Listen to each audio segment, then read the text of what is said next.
علیکم ورحمۃ اللہ وبرکاتہ۔ صدر جلسہ حضرت مولانا مفتی محمد مکرم احمد نقشبندی، جناب مولانا حضرت یاسین اختر مصباحی صاحب، سراج الفقہا حضرت مفتی محمد نظام الدین رضوی مصباحی صاحب،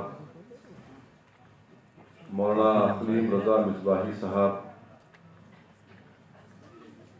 مولانا اور شہنشین بتشریف فرما معزز علماء کرام، مشائخین عظام، معزز حاضرین اکرام، بزرگان ملت، نوجوان ساتھیوں اور میری عزتدار ماں اور بہنوں، عزیزان ملت،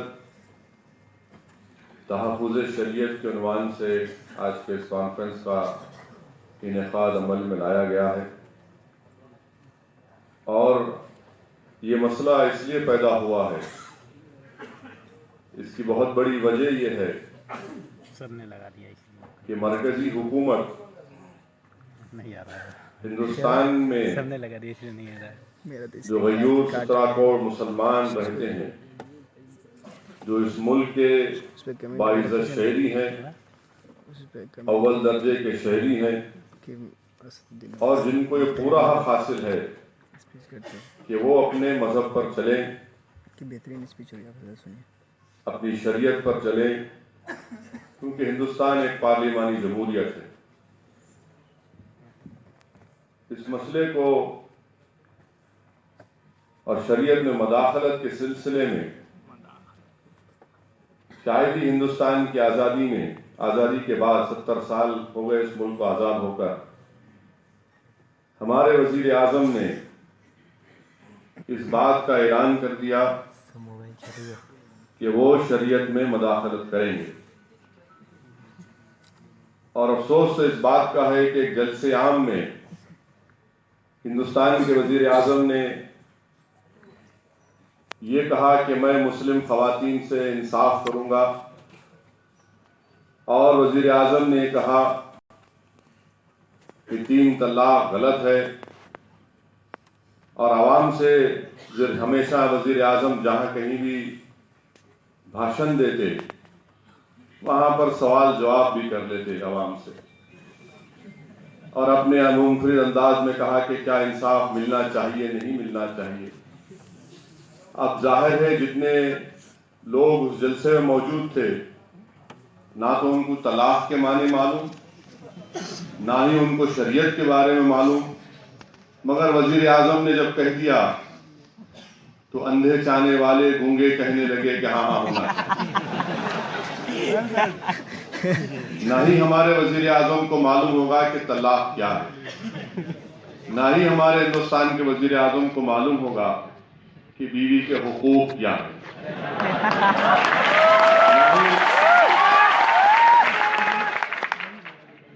نہ ہی ہمارے وزیر اعظم کو معلوم ہوگا کہ اسلام میں شادی ایک کانٹریکٹ ہے، ایک پوتر بندھن نہیں ہے۔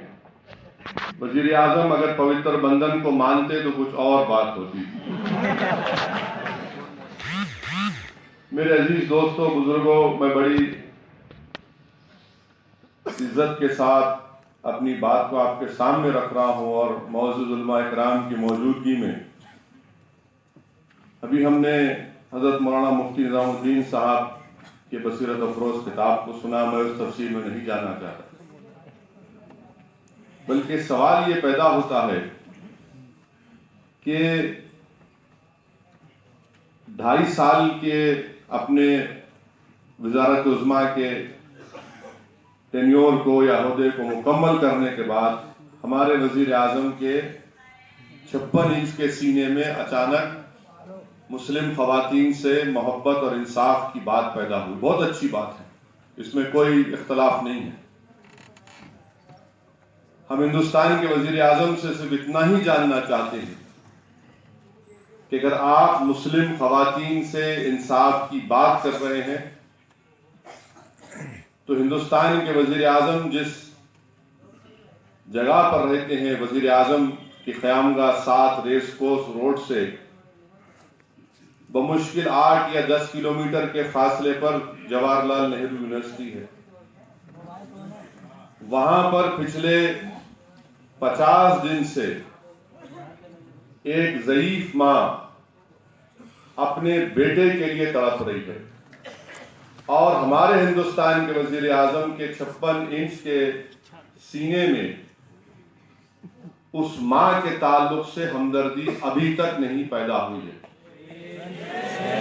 اور آج تک ہندوستان کے وزیر اعظم نے اس بے بس ماں کے الفاظ جو ہندوستان کے مختلف ٹی وی چینل نے دکھایا کہ ایک ماں پکار کر کہہ رہی ہے کہ میرا بیٹا کہاں ہے، نجیب کہاں ہے. اور پھر اگر واقعی میں ہندوستان کے وزیر اعظم اپنے الفاظ پر قائم ہیں تو ہم ان سے اس بات کی گزارش کرتے ہیں، مطالبہ نہیں کر سکتے، گزارش کر رہے ہیں کہ گجرات کی سرزمین پر ایک 75 سالہ عورت اپنے شوہر کے قتل کے سلسلے میں انصاف کے لیے لڑ رہی ہے، جس کا نام ذکیہ جعفری ہے، جس نے اپنی آنکھوں کے سامنے اپنے شوہر کے جسم کے کئی ٹکڑے ہوتے دیکھا. اس کے بعد اس کے جسم کو جلایا گیا، اور اتفاق سے اس مقام اور اس ریاست کے وزیر اعلیٰ ہمارے وزیر اعظم تھے. کیا ہندوستان کے وزیر اعظم ذکیہ جعفری سے بھی انصاف کریں گے؟ میرے عزیز دوستوں اور بزرگوں، یہ حکومت صرف مسلمانوں سے بغض رکھتی ہے. یہ حکومت مسلمانوں سے ان کی شناخت چھیننا چاہتی ہے، اور ہماری شناخت ہمارے نام سے نہیں ہے بلکہ ہماری شناخت ہماری شریعت سے ہے. اور یہ حکومت ہم سے ہماری آئیڈینٹی کو چھیننا چاہتی ہے.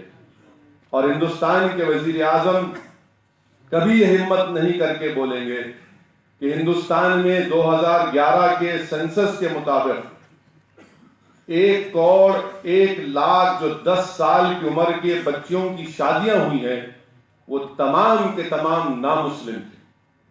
کیا ہندوستان کے وزیر اعظم کل کھڑے ہو کر یہ کہیں گے کہ یہ بات غلط ہے کہ 1,01,00,010 سال بچیوں کی جو شادیاں ہوئی ہیں جو غیر قانونی ہیں وہ مسلمان نہیں تھے؟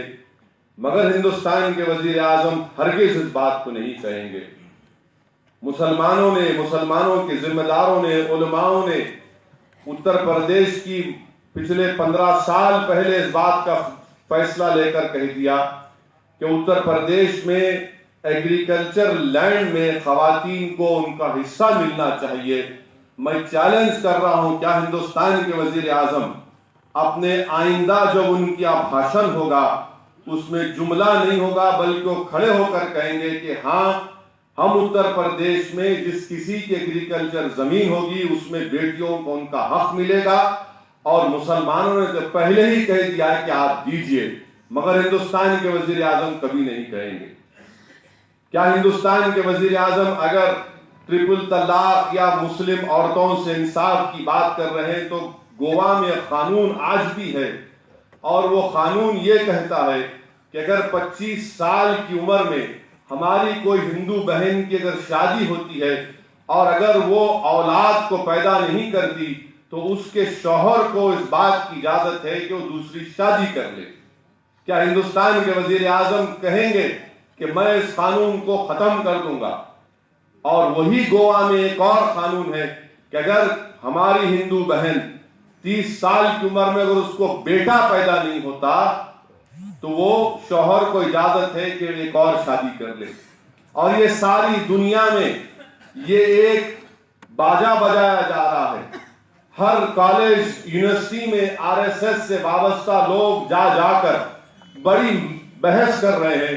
مجھے 1 مہینہ پہلے کوئی آ کر کسی نے کہا کہ دلی میں کسی ایک یونیورسٹی کے کسی کالج میں RSS کے ذمہ داروں نے ایک میٹنگ بلائی ہے اور جس میں کئی مسلم دانشوروں کو بھی دعوت دی ہے، اور مجھ سے کہا گیا کہ آپ اس پر کیا تبصرہ کریں گے، کیونکہ اللہ کے فضل و کرم سے رسول اللہ صلی اللہ علیہ وسلم کے صدقہ طفیل میں ہندوستان میں بڑا بدنام آدمی ہوں. ہر بار ٹی وی کے پاس کیمرہ آ کر پوچھتے ہیں اس پر کیا کہیں گے کہ آر ایس ایس کے انٹلیکچوئل بیٹھ کر اس مسئلے پر گفتگو کر رہے ہیں.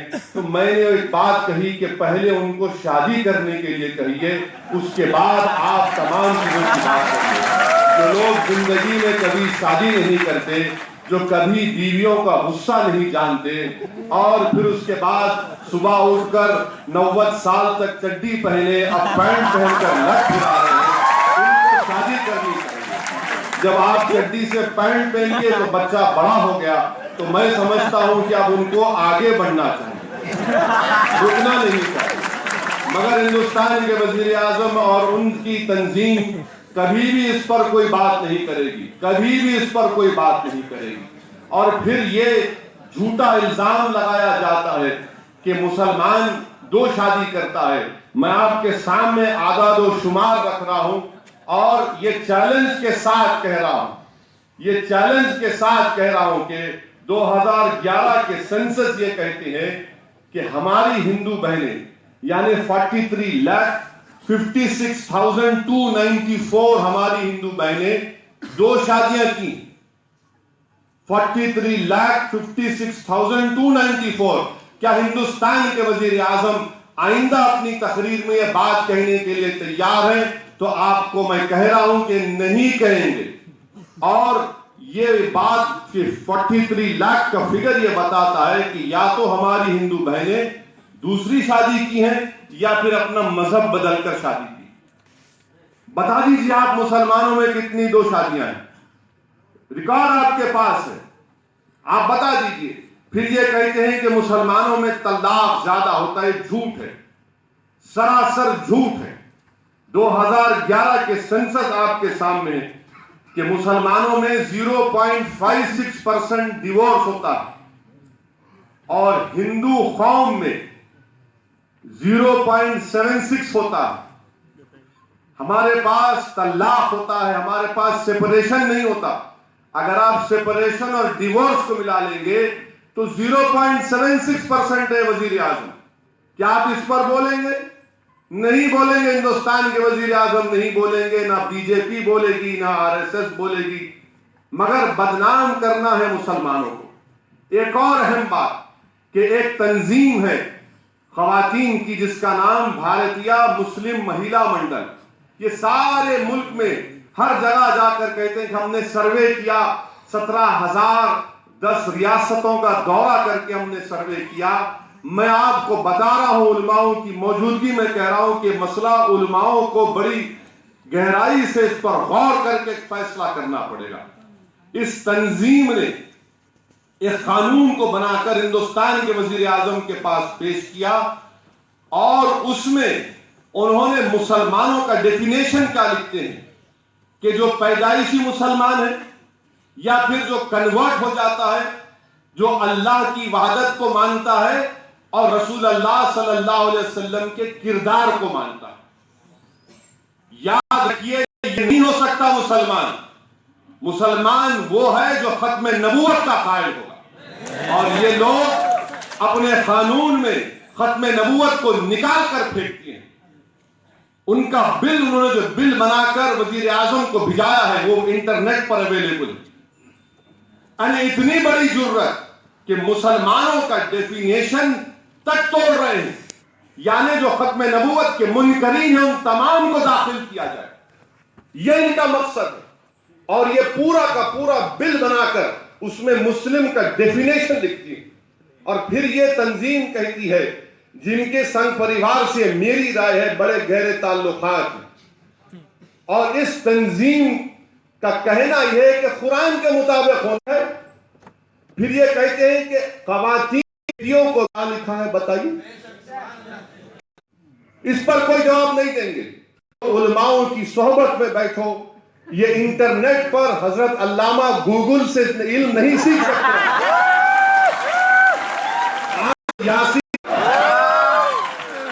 اگر روحانی علم سیکھنا ہے تو مفتی محمد مکرم صاحب کی صحبت میں بیٹھ کر سیکھنا ہے. تو پھر حضرت جہاں بیٹھے ہوئے ان کے پاس دن رات ان کی دیکھ کر سمجھ کر سیکھنا پڑے گا. یہ لوگ نہ جانتے دین کو, انٹرنیٹ سے پڑھ لیے, سنگ پریوار کا کوئی پاگل لکھ کر دے دیا تو اس کو علم سمجھ بیٹھے.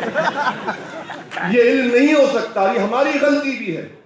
اور ہم یہ سمجھتے ہیں کہ نہیں انہوں نے لکھ دیا اور یہ بول دیا تو شاید کچھ اس میں بات ہوگی. یاد رکھیے بات نہیں ہے. قرآن یقیناً سورس آف لا ہے, حدیث سورس آف لا ہے, علماء کا فیصلے سورس آف لا ہے, یہ تمام سورس آف لا ہے. مگر یہ لوگ آ کر کہتے قرآن یقیناً قرآن ہے. مگر کیا آپ اس پر یہ کہیں گے؟ اور پھر یہی بھارتیہ مسلم مہیلا منڈل کا جو سروے آیا, جس کو میں نے پڑھا, کافی وقت لگا, 150 صفحات پر مشتمل تھا. یعنی یہ ان کا سروے خود جھوٹ کا پلندہ. ہمارے عزت دار ماں اور بہنیں یہاں پر موجود ہیں.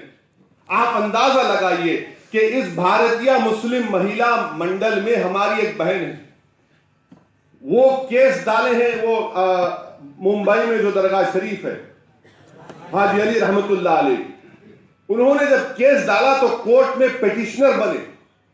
تو اگر میں کیس ڈالتا ہوں تو میں کیا لکھتا ہوں کہ اگر میں کوئی ڈال رہا ہوں تو میں لکھتا ہوں کہ میرا نام یسد الدین اویسی ہے, اور اگر مسئلہ فیملی کورٹ کا کچھ ہوگا تو میں لکھتا ہوں کہ میرے شوہر کا نام, بیوی کا نام ہی.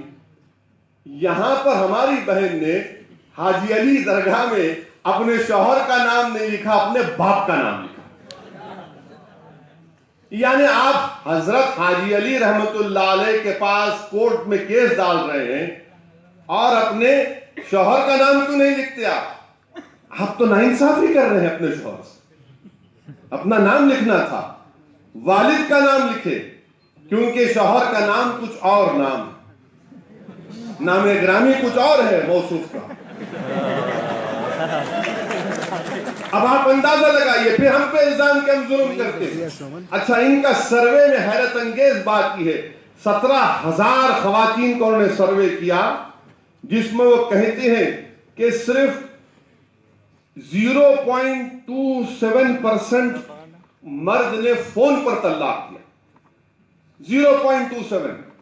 اچھا, پھر یہ بھی کہتے ہیں کہ 117 میں صرف ایک ہی مرد نے بیوی کی غیر موجودگی میں طلاق دیا. اور پھر یہ ان کا سروے جو ہے عجیب و غریب. یعنی اچھا, پھر یہ بھی کہتے ہیں کہ 38% مسلم مرد اپنی بیوی کو طلاق دینے کے بعد دوبارہ شادی نہیں کی. جب میں یہ بات کسی ایک جلسے میں کہا تو میڈیا کے لوگ نے آ کر مجھ سے کہا کہ اس پر کوئی بول دیجئے, کیونکہ میڈیا کو کبھی یہی چیز پوچھتے ہیں کہ شادی کیوں نہیں کیا. میں نے کہا بھائی, ایک شادی کر کے ہم دیکھ چکے ہیں, دوسری نہیں کر سکتے. 38% مردوں نے اپنی بیوی کو چھوڑ کر دوبارہ شادی نہیں کی. اچھا, پھر اس میں انہوں نے یہ بھی کہا کہ 71% طلاق جو ہوئی ہے وہ خاندان کے ذریعے ہوئی ہے, قاضی صاحب کے موجودگی ہوئی ہے, افراد خاندان کے موجودگی ہوئی ہے, مہر ادا کر کے ہوئی ہے. تو پھر یہ کون سی سروے کی بات کر؟ یعنی پورے میڈیا کو بھجا دیا کہ ہم نے سروے کیا, مگر ان کا سروے خود جھوٹ کا پلندہ ہے. اور ان کے سروے میں کہتے ہیں کہ 17,000 نے SMS کے ذریعے طلاق کیا. یہ پھر کون سا سروے ہے یہ بتائیے. اور پھر یہ لوگ کورٹ میں ہندوستان کے وزیر اعظم کو بل بھی بنا دیے اور یہ بھی بھجا دیے. سر پڑھے نہیں معلوم, پڑھے نہیں معلوم. ظاہر ہے ہم تمام سے زیادہ پڑھے لکھے ہیں. ابھی ہم مفتی نظام الدین صاحب کہہ رہے تھے کہ جو جس عہدے پر ہوتا ہے اس کی اتنی قابلیت ہونی چاہیے. میں بڑی احتیاط کے ساتھ کہہ رہا ہوں مفتی صاحب, ہندوستان کی جمہوریت میں ایسا ہو چکا ہے کہ جو سب سے گھٹیا ہے وہ اونچے مقام پر پہنچا ہے. اس میں بھی شامل ہوں, اپنے آپ کو نہیں رکھوں, میں بھی شامل. اگر مجھ سے کوئی اچھا ہوتا تو شاید مجھ سے اچھا یہاں پر ہوتا یہاں, مگر یہی چیز ہوتی ہے. اب آپ یہ سروے کے بارے میں دیکھ لیجئے, سروے یہ, اور پھر یہ ساری دنیا میں کہ دیکھو مسلم خواتین کہہ رہے ہیں. اچھا, تیسری بات یہ ہے کہ یہ ہماری بہنیں ٹھیک ہے بھارتیہ مسلم مہیلا منڈل جا رہے ہیں، ہم یہ جاننا چاہ رہے کہ آپ سے ناانصافی کیا ہوئی بتائیے۔ 15 سال کی شادی کے بعد طلاق ہوا، ابھی مفتی صاحب نے عرض کیا کہ طلاق سب سے بری چیز ہے، مگر حقیقت بیان کر رہا ہوں کہ 15 سال کے بعد شاعرہ بانو اور ان کے اس تم کو میرے ماں باپ کے ساتھ رہنا پڑے گا۔ تو شاعرہ بانو کے شوہر نے کہا کہ میں نہیں رہوں گا، یہ انہوں نے کورٹ میں لکھ کر دیا، یہ میں اپنے دل سے نہیں بنا رہا ہوں۔ آج سے 1 مہینہ پہلے سپریم کورٹ نے ایک فیصلہ کی، بیوی اس پہ کہہ رہی ہے کہ میں تمہارے ماں باپ کے ساتھ نہیں رہوں گی، تو سپریم کورٹ نے کہہ دیا تم اپنی بیوی کو چھوڑ دو۔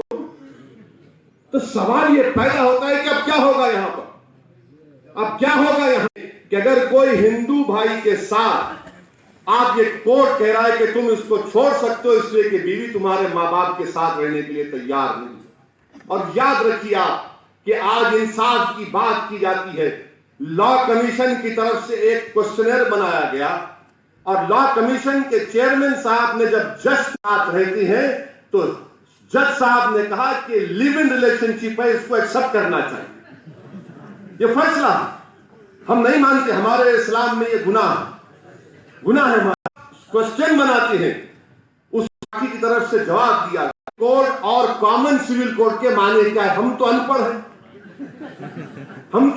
ہم تو ابھی گاؤں سے آئے ہیں، ہماری کتاب میں لکھا ہے اقرا مگر ہم نہیں پڑھتے، یہ بھی صحیح ہے۔ یونیفارم سول کوڈ اور کامن سول کوڈ کا ڈیفینیشن نہیں ہے، مگر لا سوال کا جواب دو۔ تو میں نے ان سے جج صاحب کے پاس ہی بھیجا دیا اپنا جواب کہ آپ ہم کو بتائیے اس کا ڈیفینیشن کیا ہے، یونیفارم سول کوڈ کا یا پھر کامن سول کوڈ کا۔ دوسری بات یہ ہے کہ یہ جو مسئلہ چل رہا ہے یہ نہ صرف شریعت کو ختم کرنا چاہتے بلکہ حق وراثت کو ختم کرنا چاہتے ہیں۔ اصل مقصد ان کا حق وراثت کو ختم کرنا ہے، یہ تمام چیزوں کو چھیننا چاہتے ہیں۔ آج یہ سنگ پریوار کے لوگ ہم کو انصاف کی تعلیم دیں گے؟ سن 57 کی جنگ آزادی میں کہاں کے لوگ، کہیں نظر نہیں آئے۔ یہ وہی لوگ ہیں جو اس ترنگا جب بنایا جا رہا تھا تو مخالفت کی انہوں نے، یہ وہی لوگ ہیں کہ جب ہمارا قومی ترانہ بن گیا تو کہا کہ نہیں یہ نہیں ہونا چاہیے۔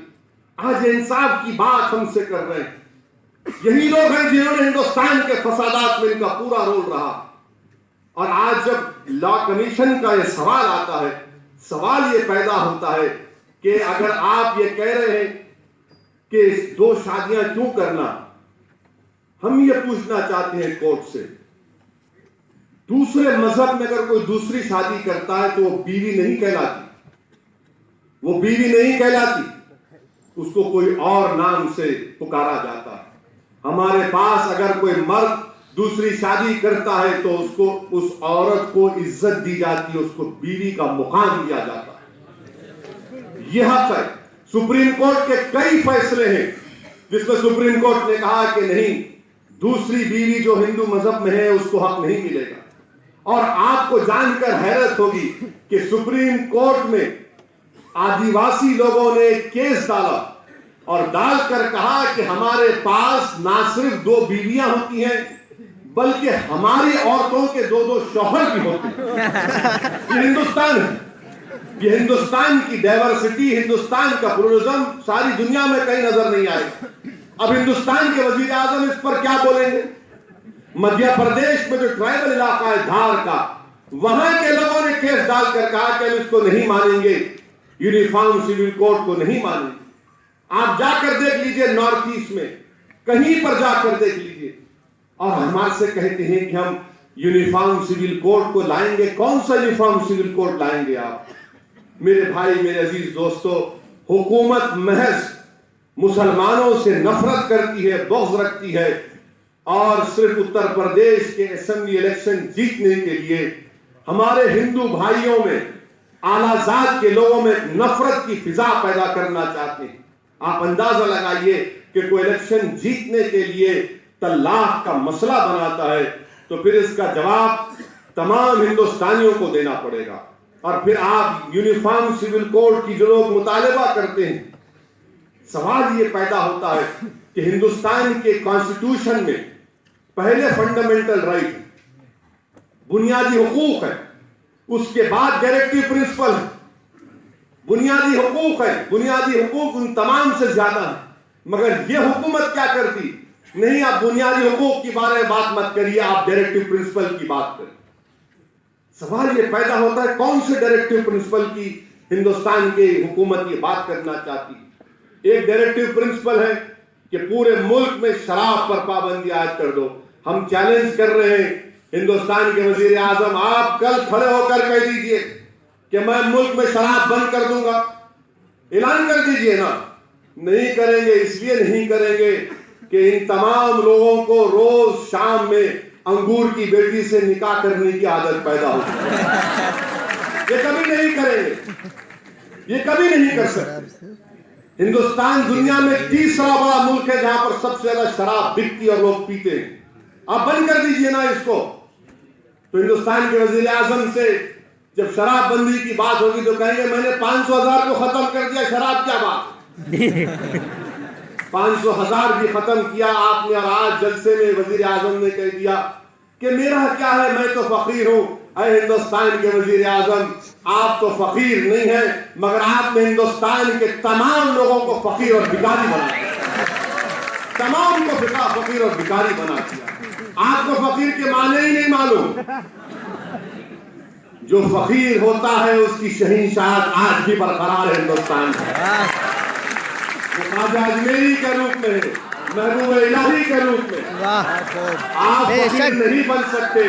اگر فقیری سیکھنا ہے، سمجھنا ہے تو ہم سے پوچھو، کیونکہ ہماری فقیری میں شہنشاہی ہے، آپ کی فقیری میں کوتاہی ہے، آپ کی فقیری میں گناہ ہے، آپ کی فقیری میں غرور اور تکبر ہے۔ تم فقیر کے نام پر ہندوستان کے غریبوں کو نقصان پہنچا، تم فقیر کا نام لے کر مسلمانوں سے ان کی شریعت کو چھیننا چاہ رہے، اور ہندوستان کی تاریخ گواہ ہے کہ اس ملک میں جتنے فقیر گزرے، ان تمام فقراؤں نے ان تمام لوگوں کو اللہ کے قریب کیا، اللہ کے دین کو زندہ رکھا، رسول اللہ صلی اللہ علیہ وسلم سے محبت پیدا کی، اس لیے دنیا ان کو فقیر کہتی۔